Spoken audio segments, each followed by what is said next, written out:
Bonsoir, bon week-end, bon fin de la semaine et bon début de la semaine venante. Nous sommes ensemble, toujours ensemble, hein, Talarar. Nous sommes ensemble. Je suis très contente et très heureuse de vous savoir là nombreux, de voir vos postes récepteurs certainement pour ce nouveau numéro d'aujourd'hui. Hier, j'ai reçu beaucoup de textos, beaucoup de textos. Je suis vraiment enthousiasmée de savoir que l'école fait son travail comme il se doit. Merci à toute la famille Bandal, merci à la famille Tchango, merci à la famille Limete, merci à la famille Kinshasa en général. Hier, c'était avec un éminent de Dieu. On a parlé de ces sujets-là qui a touché presque tout le monde et vos réactions ont été les bienvenues. Aujourd'hui, comme au four et au moulin, on se dit, on travaille toujours et toujours pour que vous soyez à la page. Je reçois pour vous ce soir aussi, parce que ce qui passe sur mon plateau, ce sont les éminents hommes de Dieu, les bouches autorisées, comme nous les appelons. Aujourd'hui, je reçois pour vous l'apôtre Donat. Lui est le responsable de l'église ACP, que lui-même voit bien définir. C'est avec lui que nous allons développer sous ces géants sijeux que nous parle des choses spirituelles. Je sais que les serviteurs sont là, les servantes sont là. Vous appelez déjà les autres, prenez votre cahier, prenez votre stylo, parce que c'est le moment d'apprendre. Bonsoir, apôtre. Bonsoir, madame, ma soeur Monique, que Dieu vous bénisse. Merci beaucoup. Merci. Bienvenue sur notre plateau. Merci beaucoup. Je suis dans la joie d'être invité sur ce plateau et je salue tous les spectateurs qui sont en train de nous suivre en direct. D'accord. Parce que je n'ai pas bien prononcé. Moi, j'ai juste dit en sigle ACP. Vous pouvez l'église. Non, c'est en sigle ACP. Ok. Pas ACP, c'est-à-dire Assemblée chrétienne, la dernière trompette. Assemblée chrétienne de la dernière trompette. ACT, ok. D'accord. Avec les pasteurs, avec l'apôtre Donat, nous allons parler des acquis du Saint-Esprit. Nous connaissons le Saint-Esprit, c'est lui qui nous... Nous sommes bilingues, pasteur. Hein? Oui, le Saint-Esprit, c'est... Des fois, moi, je me dis, ici, nous parlons, nous définissons, nous éclaircissons les Écritures, parce que nous connaissons peut-être en général ou en partie. Hier, le Saint-Esprit, selon moi, d'ailleurs, je me dis, le Saint-Esprit, c'est la troisième personne. Il y a Dieu, il y a Jésus, il y a le Saint-Esprit. Donc, je n'ai jamais condensé ça. Il y a Dieu, il y a Jésus, il y a le Saint-Esprit. Apparemment, c'est, je sais pas, c'est une personne, c'est une sensation, ou avant d'abord d'avoir ses acquis. Le Saint-Esprit dans la personne, c'est quoi? Dans la vie chrétienne, dans la vie spirituelle. Merci beaucoup, ma soeur Monica. Carole, excusez-moi, s'il vous plaît, pour ces lapsus de langage. Ma soeur Carole, je suis très content d'être invité sur ces plateaux. Merci. Pour parler du Saint-Esprit. C'est-à-dire, nous allons ensemble avec ceux qui nous suivent développer sur les acquis du Saint-Esprit. Mais cela revient à dire d'abord aux spectateurs que le Saint-Esprit n'est pas une personne. Parce qu'il n'y a aucune écriture qui dit c'est une troisième personne. La Trinité. Il n'y en a pas. Je dis qu'il n'y a pas une écriture noir sur blanc qui dit que le Saint-Esprit c'est la troisième personne. Ça c'est la théorie des hommes. La théorie de ceux qui ont étudié la Bible, qui ont conclu que Dieu, le Père existe, Dieu le Fils existe et Dieu le Saint-Esprit existe également. C'est comme ça qu'ils ont parlé de la Trinité. Et il y a ceux qui prônent sur la monothéiste et ceux aussi qui croient qu'il existe la Trinité. Mais je pense que je ne suis pas pour ce sujet-là. Peut-être prochainement nous aurons le temps de développer, d'en parler certainement. Mais pour nous, le Saint-Esprit, c'est Jésus-Christ glorifié. C'est-à-dire Jésus-Christ élevé dans la gloire. Après sa mort. Après, bien sûr, après sa mort. C'est ça le Saint-Esprit.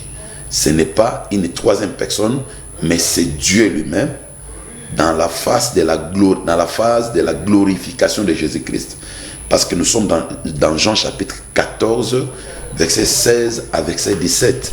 Quand vous lisez Jean 14, verset 16 à verset 17, il est écrit, ça c'est Christ qui dit, moi je prierai le Père pour qu'il vous donne un autre consolateur, l'Esprit de la vérité, que les mondes n'ont jamais connu et n'ont jamais reçu.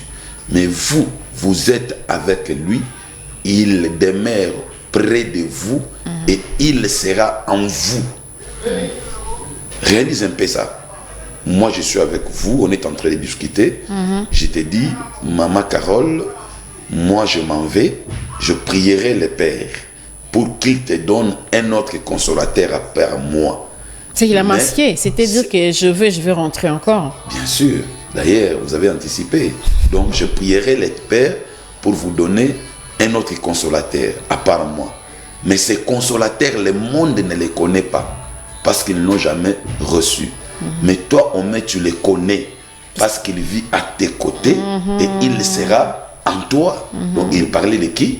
De lui-même. Okay. Voilà pourquoi nous disons le Saint-Esprit, c'est Jésus-Christ glorifié. Jésus-Christ qui est élevé en gloire, qui revient sous forme de l'Esprit, afin de nous amener à la perfection. Alors, donc c'est ça le Saint-Esprit. Nous ne dirons pas que c'est la troisième, quatrième, cinquième personne. Là, c'est un autre débat.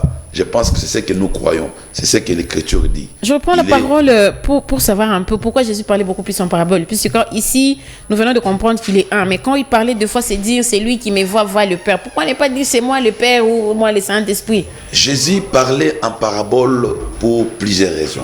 La première raison, parce que nous ne saurons pas évoquer toutes les raisons qui lui ont poussé de parler en parabole. La première raison, il parlait en parabole pour que les gens ne comprennent pas ce qu'il voulait dire. Parce que, en réalité, il n'était pas venu pour que tout le monde comprenne ce qu'il dit. Parce que les paraboles cachent les mystères. Les paraboles cachent des mystères de tous les temps. Voilà pourquoi il utilisait les paraboles.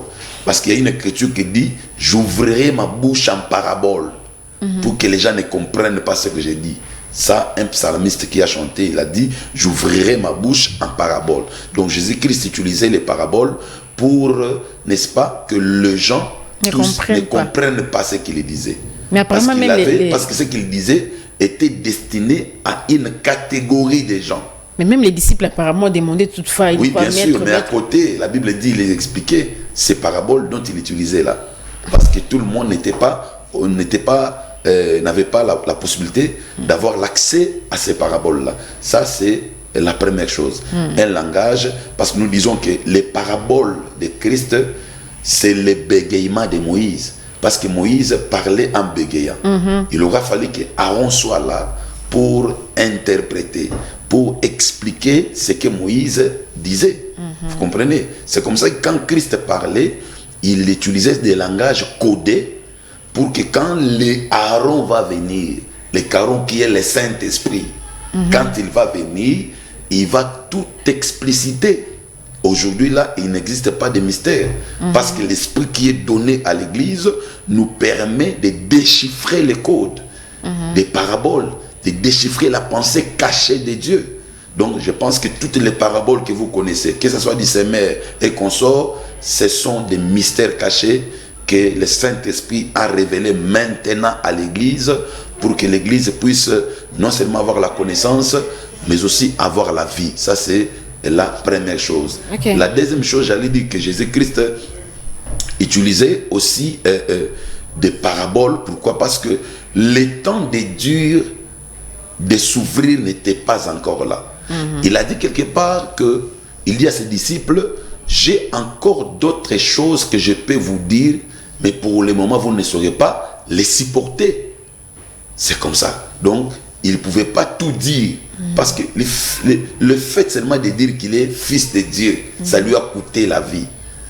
Il a été crucifié parce qu'il se disait tu étais fils de Dieu. Et les pharisiens avaient du mal à comprendre. Comment toi, un fils d'un charpentier, comment toi, un fils d'un homme, c'était pas facile à accepter. Hein. Parce qu'en Israël, quand tu te réclames être fils de Dieu, tu veux seulement dire que tu es Dieu. C'est comme ça qu'on lui a dit, comment toi, un homme, tu te mets à la place de Dieu. Parce que quand tu te dis seulement que tu réclames être fils de Dieu, tu déclares d'office que tu es Dieu. Donc c'est comme ça qu'il avait d'autres langages qu'il ne voulait pas parler directement. Parce que les gens n'allaient pas supporter cela. Mais aujourd'hui, grâce au Saint-Esprit, tout est dévoilé, tout est déchiffré. En parlant de... Parce que, laissez-moi vous dire, s'il vous plaît, parce que nous traversons le temps de l'esprit. Hein, il y a un prophète qui a dit que en ces temps-là, aucun concitoyen enseignera l'autre. C'est-à-dire, nous sommes dans les temps où aucun concitoyen peut enseigner l'autre. C'est-à-dire, moi, je ne peux pas vous enseigner. Lui ne peut pas m'enseigner. Le temps que nous traversons, c'est le temps du Saint-Esprit. C'est le Saint-Esprit qui nous enseigne. Je ne sais pas si vous comprenez. Parce qu'il dit que cette fois-ci, je vais écrire la loi dans vos cœurs. Ça, c'est Dieu qui dit. Dans ce temps-là, aucun concitoyen n'enseignera l'autre et j'écrirai quoi? La loi dans vos cœurs. Comment est-ce que Dieu peut écrire sa loi dans notre cœur si ce n'est par l'Esprit? Donc c'est le Saint-Esprit qui nous enseigne. Ce n'est pas moi qui enseigne l'Église. Ce n'est pas moi qui a le monopole d'enseigner l'Église. Tout ce que j'ai reçu, c'est en partie que j'ai reçu. Et je le reçu du Saint-Esprit parce que c'est lui qui est le seul vrai enseignant de cette dispensation. Voilà. J'essaie un peu d'ouvrir une parenthèse. Vous parlez des paraboles de Jésus étant la parole du fils de Moïse et Aaron qui est son interprète. Aujourd'hui, si je voulais moi analyser, je me dirais, vous êtes les Aaron. Parce que Dieu a donné la hiérarchie ecclésiastique, c'est pas tout le monde qui enseigne. Il y a un pasteur, c'est pas un enseignant, il y a mon chien pour enseigner le peuple de Dieu. Mais à la fin là, je suis un peu déçu pour dire personne n'enseigne personne, tout le monde est au calais. Mais c'est pas ce qui se passe dans les vies. Nous avons un pasteur, nous sommes là des milliers de personnes, une seule personne là qui nous enseigne. C'est pour dire qu'il est un Aaron qui nous transmet les messages venant de Moïse. Je vais vous dire ceci. Voilà comment est-ce que les choses fonctionnaient en Israël. Moïse prenait la loi auprès de Dieu. Ce n'est pas Moïse qui enseignait le peuple d'Israël. C'est quand il reçoit la loi, il donnait aux sacrificateurs. Les sacrificateurs étaient là pour interpréter la loi, pour que le peuple ait la facilité non seulement de comprendre la loi et de la mettre en pratique. Donc Moïse donnait la loi, les sacrificateurs interprétaient la loi et les anciens d'Israël veillaient sur la mise en pratique de la loi donnée par Moïse, interprétée par les sacrificateurs. Mais jamais on peut dire que la loi c'était la loi des sacrificateurs. Non, ils étaient des simples interprètes. Donc la loi était la loi de Moïse. D'ailleurs, on peut aller vous dire que la loi c'était la loi de Dieu donnée par Moïse. Les sacrificateurs étaient sous-entendus. Donc aujourd'hui, nous ne pouvons pas prévaloir comme si nous avons notre enseignement à donner. Non, nous sommes comme des eunuques. Un eunuque qui gardait la reine du roi ou qui est commis à la garde de la reine du roi. Un eunuque, beaucoup des eunuques sont castrés. Donc, ils n'ont pas de sémence. Pourquoi à cette époque, passez-moi les termes, supportez-moi, on avait des gardes du corps de la famille présidentielle. À cette époque de Mobutu, on les appelait les Mikomboso. Ces gens-là étaient castrés. C'est-à-dire qu'on enlevait la partie intime, c'est-à-dire la partie où la sémence peut sortir. Parce que une garde n'a pas besoin de prendre sa sémence donnée à la femme du roi. Elle est là pour veiller sur le trône. Et tous les pasteurs que vous voyez sont là que pour veiller sur la femme du roi qui est l'Église. Ils n'ont pas un enseignement à donner, un enseignement propre à eux. Tout ce qu'ils enseignent, c'est le Saint-Esprit qui donne. Avant que moi je sois pasteur, j'ai trouvé la parole de Dieu. J'ai trouvé l'enseignement. Ceux qui ne sont pas pasteurs aujourd'hui, quand ils le seront demain, ils vont trouver les mêmes enseignements, la même prédication. Donc c'est le Saint-Esprit qui enseigne, mais le Saint-Esprit enseigne bien entendu au travers des hommes. Donc nous sommes que des interprètes, nous relayons les messages de l'Esprit. Nous sommes comme la paume des mains du corps. Vous êtes les Aaron, ça c'est... Bien sûr, nous sommes là pour interpréter la loi. D'accord. Voilà. Pour ne pas perdre trop de minutes, nous rentrons dans notre sujet, pasteur. Nous commençons déjà les acquis du Saint-Esprit, ça dit les richesses que nous recevons du Saint-Esprit. Ici, je ne suis pas hors du sujet. Les richesses que nous recevons du Saint-Esprit, les acquis. Parce que le Bible, ça doit être trop vaste. Parce que nous, on a créé le Saint-Esprit à la troisième personne. Or, c'est pas ça. Le Saint-Esprit, c'est Jésus-Christ lui-même. Mais les acquis que nous recevons du Saint-Esprit, c'est après sa mort qu'il est revenu en nous sous la forme du Saint-Esprit. Avec les pasteurs, nous allons rentrer en détail pour savoir les acquis que nous procure le Saint-Esprit. Merci beaucoup. Je voulais d'abord dire que Dieu s'est manifesté comme le Dieu créateur parce qu'il nous a créés. Et le Seigneur, après avoir créé l'homme, quand l'homme est tombé dans le péché, il s'est manifesté comme un serviteur. C'est-à-dire, il est venu pour sauver l'homme qu'il avait créé, qu'il était tombé dans le péché. Et là, Dieu avait besoin de se faire une enveloppe. Cette enveloppe s'appelle Jésus. Jésus, c'est une enveloppe qui cache la divinité. C'est-à-dire le même Dieu créateur, quand il a créé le monde, comme je venais de le dire, et il a vu que l'homme était tombé dans le péché, il a envoyé les prophètes. Les prophètes n'ont pas réussi. Il a envoyé la loi. La loi n'a pas sauvé l'homme. Il a envoyé les psalmistes. Ils n'ont pas également sauvé l'homme. Et Dieu s'est décidé lui-même, n'est-ce pas, de descendre. Et il s'est choisi une enveloppe qu'on appelle Jésus. Parce que Jésus, c'est une enveloppe qui protège le Christ. Jésus-Christ, c'est deux choses différentes. Jésus, c'est le corps. Le Christ, c'est l'esprit. L'intérieur. Le Christ, c'est la divinité. Le Christ, c'est le oint. Donc, c'est comme ça que Dieu a choisi ce corps-là. Enfin, n'est-ce pas? Parce que si Dieu venait comme ça, dans toute sa plénitude de divinité, le monde ne serait pas sauvé. Le monde serait détruit. Voilà pourquoi il s'est caché dans une enveloppe. Disons, pasteur, une prière faite au nom de Jésus n'est pas complète. Il faut Jésus-Christ. Au nom de Jésus-Christ. Il y a plusieurs Jésus alors. C'est un nom commun. Nous reconnaissons un seul Jésus-Christ. C'est notre Seigneur. Non, Jésus tout court. Il y a d'autres Jésus. Je dis Jésus, c'est l'enveloppe. Christ, c'est au-delà de l'enveloppe. Parlons de Jésus-Christ, notre Sauveur. C'est ça le nom que nous devons, n'est-ce pas, prier. Alors, laissez-moi continuer mon idée. J'étais en train de dire que Christ, Dieu s'est choisi une enveloppe qu'on appelle Jésus pour venir habiter parmi les hommes afin de les sauver. Parce qu'il avait dit à Moïse, vous me construirez un tabernacle et moi j'habiterai parmi vous. Donc Dieu avait besoin d'habiter parmi Israël et il a demandé à Moïse de le construire un tabernacle. Donc le tabernacle était l'habitation de Dieu parmi les peuples. C'est cette habitation-là qu'on appelle dans la Nouvelle Alliance le nom de Jésus. Donc Jésus était la maison qui a permis à Dieu d'habiter avec les hommes. Alors maintenant, c'est-à-dire il était venu pour sauver l'humanité. Après avoir sauvé l'humanité, cette fois-ci, le même Dieu créateur, le même Dieu qui est venu dans l'enveloppe, il a maintenant voulu revenir en esprit pour entrer dans le cœur de ceux qui sont sauvés, afin de les amener à la perfection. Donc le Saint-Esprit en nous, il vient pour nous amener à la perfection, c'est-à-dire à la stature parfaite de Dieu ou de Christ, si vous voulez. Alors, les acquis du Saint-Esprit, c'est quoi? Ce sont des bénéfices, ce sont ce que le Saint-Esprit amène ou apporte dans la vie de ceux qui l'ont reçu. Ça, c'est très important.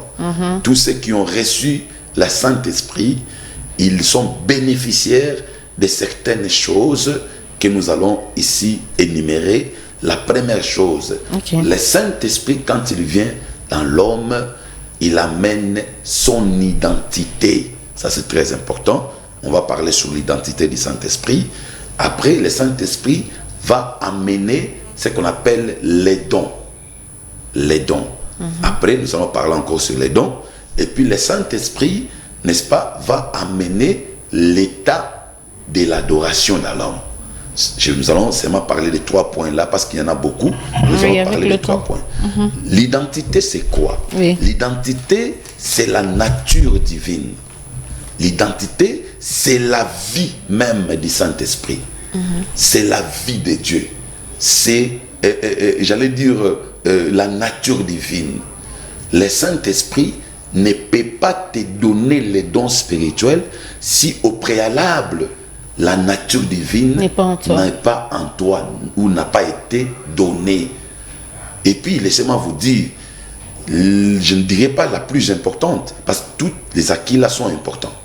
Mais le primordial, c'est d'abord l'identité divine. C'est dans Jean chapitre 1, verset 12 à verset 13. Je répète, Jean chapitre 1er, verset 12 à 13, il est écrit: à tous ceux qui l'ont reçu et à ceux qui croient en son nom, il leur a donné quoi? Le pouvoir de devenir enfant de Dieu. Donc, devenir enfant de Dieu, c'est une identité. C'est un cachet, c'est une marque déposée que Dieu donne dans l'homme. Donc, on ne peut pas chercher seulement les dons sans chercher l'identité, sans chercher la nature. Laissez-moi vous dire, les dons spirituels, un jour, va s'arrêter de fonctionner. Les dons vont s'arrêter. Jamais on sera prophète jusqu'au ciel. Moi, je ne serai pas pasteur au ciel. Je suis pasteur ici. Je suis évangéliste ici. Je suis docteur des nations, comme on aime des surnoms, des superlatifs là. Ici. Je suis ici. Je suis chantre ici. Là-bas, toi, tu ne seras pas chantre, comme les gens les trompent. Les anges en savent bien le faire. C'est comme ça qu'il y a des choses comme ça qui passent que nous devons quand même récupérer. Tandis que l'identité de l'esprit ne s'arrête pas. C'est par l'identité que nous allons nous retrouver dans la fête des noces. C'est par l'identité que nous allons nous retrouver même dans l'éternité. Parce que c'est de là où nous sommes sortis. Nous sommes sortis de l'éternité et nous allons rentrer à l'éternité. Ça, c'est très important. Au fait, dans l'éternité passée, Dieu n'avait pas un peuple. Dieu était seul. Il a déchiré l'éternité passée pour entrer dans les temps, c'est-à-dire le premier jour de la création jusqu'au 6e. Il s'est reposé le 7e jour. Et le 8e jour, c'est l'éternité à venir qu'il doit retourner. Cette fois-ci, il ne retournera pas seul. Il retournera avec un peuple qui va porter son nom. Comme l'apôtre Paul le dit, Dieu était venu auprès de vous. Comme vous ne l'avez pas reçu, il a tourné son regard vers les nations afin de chercher un peuple qui va porter son nom. Le nom, c'est l'identité. Donc, quand le Saint-Esprit vient auprès d'un homme, tout d'abord, il te donne l'identité de devenir enfant de Dieu. On ne peut pas, c'est-à-dire chercher, il y a un don. Et ça, un don extraordinaire. Et puis, laissez-moi vous dire, on ne peut pas avoir les dons spirituels ou les dons ministériels en fonction sans que la vie ou l'identité soit d'abord constatée. C'est l'identité qui montre que qui donne la valeur au don spirituel. Un don sans vie, c'est un don qui fonctionne sans l'identité. Celui qui a l'identité du Saint-Esprit, les dons sera accompagné de la vie. Nous avons des dons qui fonctionnent sans vie. Celui qui a l'identité du Saint-Esprit, parce que c'est dans l'identité là que le Saint-Esprit donne, il y a le pouvoir du Saint-Esprit, il y a l'autorité du Saint-Esprit, la supériorité sur le péché, sur tout, c'est dans l'identité. Dans les dons, il n'y a pas le pouvoir. Dans les dons, il n'y a pas la puissance. La puissance est dans la vie du Saint-Esprit. Quand on est enfant de Dieu, quand on est baptisé du Saint-Esprit, le Saint-Esprit vous donne l'identité. Dans cette identité, il vous donne le pouvoir. Parce qu'un enfant du roi, il a l'autorité sur d'autres enfants de la terre. Il vous donne le pouvoir divin. Il vous donne la puissance divine. Vous avez l'autorité. C'est-à-dire, même si vous n'êtes pas pasteur, vous pouvez chasser les démons. Parce que la promesse de guérir les malades, de chasser les démons, ne revient pas seulement à ceux qui ont les dons. Ça revient d'abord à ceux qui ont reçu l'identité, à ceux qui ont reçu la marque de poser la nature divine Est-ce qu'il est aussi possible que vous n'avez pas cette identité-là, mais vous avez les dons qui fonctionnent en vous et dans la perfection? Si, il y a des dons qu'on appelle des talents, les dons naturels. Ça peut fonctionner. Parce que, laissez-moi vous dire, les diables aussi peuvent manifester un don de la prophétie. Les diables prophétisent, les diables guérissent les malades, les diables peuvent chasser aussi un démon. Parce que quand Jésus chassait les démons, qu'est-ce que les gens ont dit? Ils ont dit qu'il chasse les démons par Belzéboul. Parce que Belzéboul, c'est le prince des démons. Donc, dans le monde des ténèbres, un démon supérieur peut chasser un démon inférieur. Donc, les diables chassent aussi les démons. Nous ne pouvons pas croire seulement parce que cet homme est en train de chasser les démons, donc il est serviteur de Dieu. Non. On ne peut pas seulement croire parce qu'il est en train de guérir les malades, parce qu'il parle bien, parce qu'il donne des prophéties qui talatala avec précision, donc il est serviteur de Dieu. Au-delà de ces dons, regardons la vie qu'il est en train de mener. C'est ça même l'identité. Parce que le Saint-Esprit ne peut pas te donner les dons de guérir les malades tout en laissant impudique. Passez-moi ces termes. Jamais. C'est ça la problématique de nos églises. Nous sommes séduits par ce qui frappe aux yeux et on néglige même. On peut aller jusqu'à dire bon, on a vu n'angate. Suivez ce que je dis. Le corps est faible. Ah bon? Non, nous sommes déjà habitués, hein, nous avons des pères comme ça. On ne peut pas s'habituer dans les erreurs, ma soeur Carole. Parce que nous savons déjà que ne suivez pas Marambozo, parce qu'il a la chair et le sang, c'est un être humain, on se dit. Voilà pourquoi on est en train de passer à côté des plaques, de la plaque, si vous voulez. Donc on ne peut pas accepter. Donc le Saint-Esprit vous donne la vie. Le premier acquis, c'est l'identité divine. À tous ceux qui l'ont reçu. Laissez-moi vous dire. Est-ce qu'un pasteur célibataire, je m'excuse papa, un pasteur célibataire peut prier pour les mariages dans son église et les gens sont mariés? Sans problème. Ce qui bénit, ce n'est pas son état civil, c'est le don ministériel qui est en lui. Nous allons en parler ici. Ok. Les dons n'ont rien à voir avec l'état civil. Je peux ou ne pas être marié, je peux bénir. L'apôtre Paul n'était pas marié. Il a dit, je peux encore étoquer cette question. Autrement, dans une autre forme, est-ce qu'un pasteur qui n'a pas encore acheté des véhicules, il peut bénir les gens pour qu'ils aient des véhicules? Je dis oui, amen. Est-ce qu'un pasteur qui n'a pas encore acheté la maison, est-ce qu'il peut donner des maisons à ceux qui en ont besoin? Oui, non. On donne que c'est qu'on a, parce qu'on n'est pas encore marié. Ça n'a rien à voir avec la vie physique. Bon, qu'est-ce que je dis? Ce qu'on a, l'homme donne ce qu'on a là. Ce que nous avons, c'est les dons. On a reçu les dons. On a reçu la vie spirituelle. Ça n'a rien à voir avec le matériel que nous avons, non. D'ailleurs, l'apôtre Paul dit que tout en étant pauvre, nous enrichissons plusieurs. C'est ça le problème. Moi, je peux ne pas avoir l'avion physiquement comme ça, mais quand vous venez, je déclare, recevez les avions. Vous en aurez si vous avez la foi. Donc ça n'a rien à voir. Un pasteur célibataire peut bénir le mariage. J'étais en train de dire, pour ne pas perdre l'idée. Fil d'idée, j'étais en train de dire que l'apôtre Pierre, parce que je parle de l'identité, a été reconnu non par les dons de miracles qu'il faisait, non par la parole qu'il prêchait, non par les dons, je ne sais pas, de guérison, de délivrance, mais il a été reconnu même dans sa façon de parler. Oh, j'aime ça.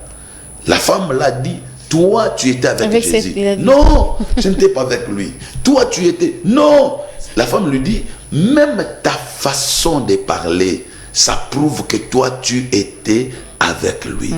Quand quelqu'un reçoit le Saint-Esprit, le Saint-Esprit lui donne une autre vie. Une autre vie. Amen. Celle qu'il avait est passée. Voilà pourquoi la Bible dit, si quelqu'un est en Christ, il est une nouvelle créature. C'est ça la nouvelle identité. Vous ne restez pas la même personne. Et par conséquent, c'est lui qui a reçu une nouvelle vie, qui est devenu une nouvelle créature, les dons aura aussi la vie.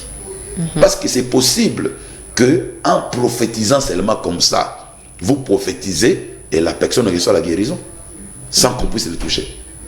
Vous prophétisez, la personne est délivrée sans qu'elle soit touchée.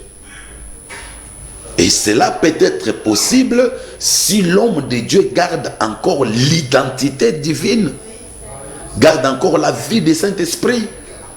garde encore la nature de l'esprit. Parce que c'est dans cette nature-là que le pouvoir et l'autorité est donné. Je ne sais pas si vous comprenez. Mais non, je veux juste... On n'a pas seulement besoin d'aller imposer les mains. Mais non, il y a quelqu'un qui a commencé avec Dieu. Ça, c'est social, c'est que nous vivons. Il a commencé, il a 5 membres, il a l'identité dont vous parlez, il a les dons, machin, il évolue, 10 membres, après c'est 30 membres, après c'est 50, maintenant qu'il a 5000 membres. Il continue à être la même personne, mais là, en soi, l'identité n'existe plus. Vous avez dit que Dieu n'est plus dans ça, ou bien... Mais comment vous allez il a les dons, il a 5000 membres. Comment vous allez comprendre que l'identité n'existe plus? Vous venez de le dire ici. Un pasteur impudique ne peut pas donner guérison. Mais vous sentez que même dans son état là-bas... Non, je n'ai pas dit ça. Il faut comprendre ce que je dis. Je dis ceci. Quelqu'un qui croit avoir un don spirituel, dont tout le monde le reconnaît par ces dons-là, c'est vrai, il est au service de Dieu. Mais nous ne devons pas conclure qu'il est le vrai enfant de Dieu ou le vrai homme de Dieu par un fonctionnement seulement d'un don simple, non. On doit aller au-delà de ces dons, voir la vie qu'il est en train de mener. Ce qui est très important. Parce que le Saint-Esprit ne donne pas seulement les dons, il donne d'abord la vie. La vie, c'est la nature divine. Ce qui va nous amener au ciel, ce n'est pas les dons de la prophétie, ce n'est pas les dons de la guérison, ce n'est pas les dons des miracles, ce n'est pas le fait d'avoir 5000 membres ou 2 membres. Non. Ce qui nous amènera au ciel, c'est seulement la vie du Saint-Esprit. La nature divine, c'est l'identité, c'est être enfant de Dieu. C'est ça, cette identité-là qui va nous permettre d'aller au ciel. De devenir, je ne sais pas, de participer à la fête des noces. Mais non, cette identité, quand elle est en vous là, vous ne fournissez aucun effort, elle est là, elle reste comme ça, il n'y a pas, a pas d'élément qui peut la bouger par moment, vous dites que j'étais l'enfant de Dieu, maintenant que je ne le suis plus. Vous savez, quand on reçoit l'identité de l'esprit, cette identité, c'est un sceau de l'esprit. En réalité, ça ne peut pas quitter dans l'homme. Mais non, ce sont les dons spirituels et les dons ministériels qui fera que cette identité puisse croître en vous, puisse vous donner la stature parfaite de Christ. Parce que dans Ephésiens 4, verset 11, la Bible dit: étant monté à haut, il a pris les captifs, il a fait les dons à l'église, il a donné aux uns comme apôtres, aux autres comme docteurs, prophètes, évangélistes, pasteurs, en vue de l'œuvre de ministère, jusqu'à ce que nous soyons parvenus à la stature parfaite. C'est-à-dire, nous recevons déjà l'image, l'identité, et par les enseignements et les exercices des dons, par l'édification, j'allais dire, des dons spirituels qui est des dons ministériels, nous soyons parvenus à la stature parfaite. Donc, c'est une image, c'est une identité à en devenir au moyen des enseignements. Alors, maintenant... À nourrir. Bien sûr. Donc, si quelqu'un le reçoit ou la reçoit, parce que c'est une identité, et il devient enfant de Dieu. Quand il devient enfant de Dieu, personne ne peut ôter ça. On n'ôte pas l'identité divine. Destiné d'aller au ciel. C'est un sceau. Cela n'est pas donné à tout le monde. Il y a ceux qui sont prédestinés. Parce que la Bible dit, ceux dont Dieu a connu d'avance, il les a prédestinés. Ceux dont Dieu a prédestinés, il les a appelés. Ceux dont Dieu a appelés, il les a justifiés. Et ceux dont Dieu a justifiés, il les a glorifiés. D'abord, être connu de Dieu, être prédestiné et être appelé, enfin être justifié et puis être glorifié. C'est 5 étapes de la foi chrétienne. Être connu de Dieu, Dieu ne peut pas appeler une personne qu'il n'a pas connue. On peut être beaucoup des appelés, on n'est pas tous les élus. Vous voyez, quand on parle des appelés là, on fait plus mention à ceux qui seront élus, pas des simples appelés. Alors, celui que Dieu connaît, Dieu le prépare. La prédestination, c'est la préparation. Dieu le prépare. Parce que je vais vous dire une chose, Moïse, passez-moi cet exemple-là, Moïse, ce n'était pas pour rien qu'il avait amené le peuple avant les Canaan, parce qu'il n'avait pas conduit le peuple au Canaan. C'est Josué qui a fait entrer le peuple au Canaan. Pourquoi? Parce que Moïse, pendant sa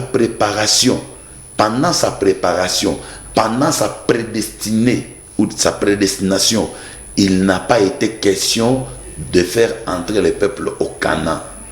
Pourquoi? Moïse fut chassé de la maison de Pharaon. Il a traversé seul le désert. En traversant le désert pour aller chercher de l'eau là, dans les puits, où il a rencontré sa femme Séphora. Ce n'était pas pour rien. Dieu était en train de le préparer, lui comme leader, à supporter la chaleur du désert qu'il devrait traverser tous les peuples. De deux. Avant qu'on en arrive là d'abord, quand il est né, on l'a mis dans un jonc par sa maman et on l'a déposé sur la mer. Le fleuve ou sur la rivière. Parmi les roseaux. Donc, un bébé, ce n'était pas pour rien. Cette corbeille-là, dont il était dans l'intérieur et dont on a placé sur les roseaux de l'eau, des eaux, ce n'était pas pour rien. Dieu le préparait déjà pour que, quand il sera en face de la mer Rouge, qu'il ne puisse pas avoir peur. Voilà pourquoi, quand il était en face de la mer Rouge dans Exode 14, alors que le peuple pleurait, il se disait n'importe quoi, il a dit quoi? Prenez courage, ne vous arrêtez pas, continuez à marcher. Les Égyptiens que vous voyez aujourd'hui, vous ne le verrez plus jamais. Donc, il a pris du courage parce qu'il a déjà été préparé avant qu'il ne puisse affronter l'épreuve. Donc, Dieu ne peut pas amener un peuple, dans un endroit ou dans une dimension où leur leader n'a pas été d'abord amené. Donc, la prédestination, c'est la préparation avant la scène.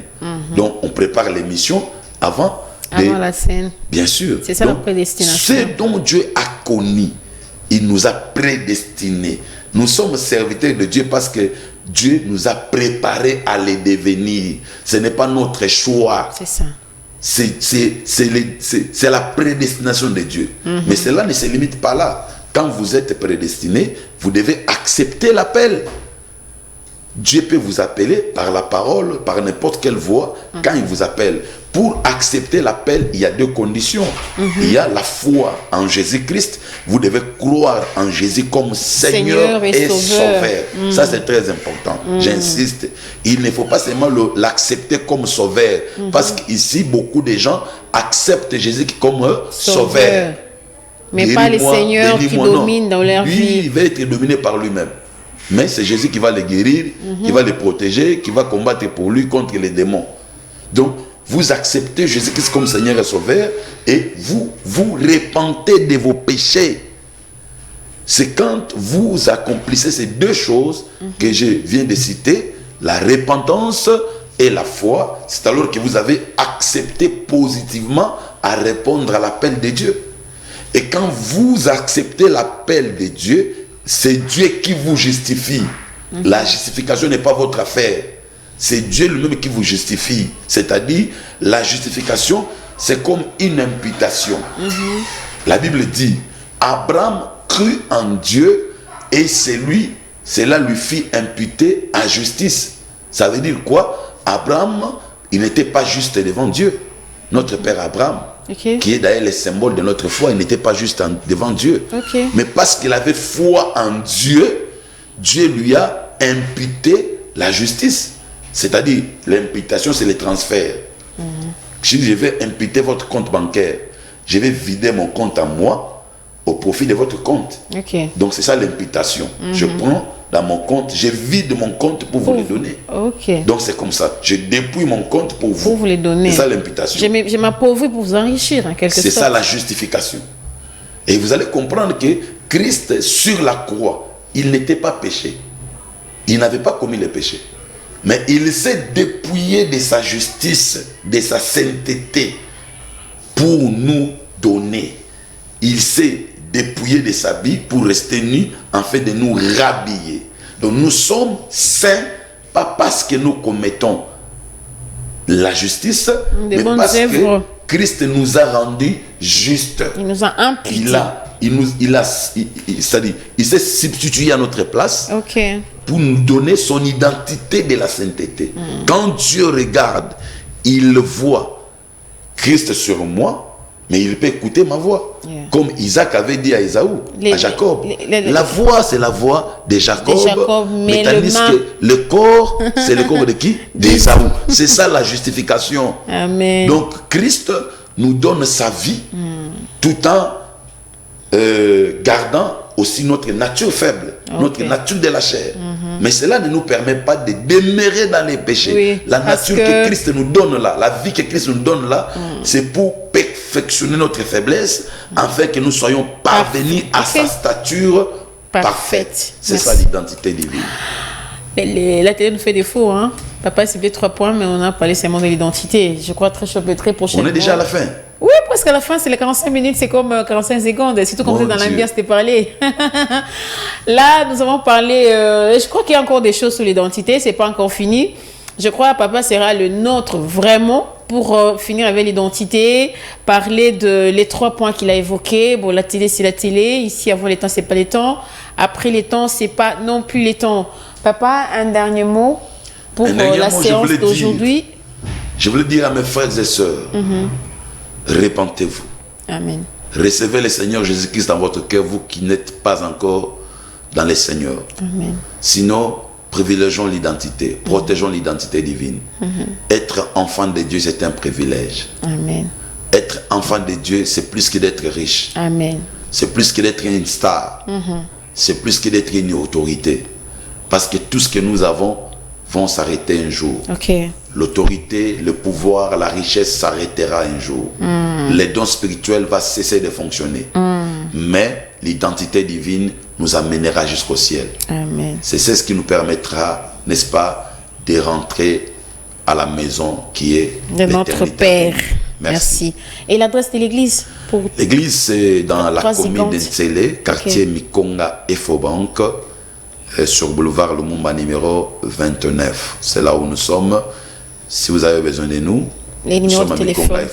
Mon numéro, c'est 099 99 15 167, c'est-à-dire 09 9 9 9 49. Vous ajoutez 15 et puis 167 à la fin. Donc, appelez-moi, c'est le numéro WhatsApp, écrivez-moi, sinon... Si Jésus ne revient pas bientôt, je crois que le pasteur sera les nôtres rencontrés prochainement pour continuer avec ces sujets de 3 points. Je sais qu'on aura vraiment d'appels des serviteurs parce que ce sont les enseignements matures pour les serviteurs. Merci, pasteur. Si Dieu le permet. S'il ne revient pas. Non, il a déjà permis, certainement, s'il ne revient pas, vous êtes les nôtres. S'il ne revient pas, je serai toujours là pour répondre à votre invitation. Merci. Merci à la grande équipe technique. Gardez la sainteté, répondez-vous. Et là, je vois les pasteurs Aristote Cavassala, je vois Christian et je vois mon caméraman dont le nom m'échappe. Jonathan, qui était là au Four au Moulin pour que vous puissiez nous recevoir bien dans vos maisons. Quant à moi, je vous dis légèrement au revoir. On se retrouve le week-end prochain avec un nouveau numéro. Si Jésus ne revient pas, allez, je vous aime bien. Ciao.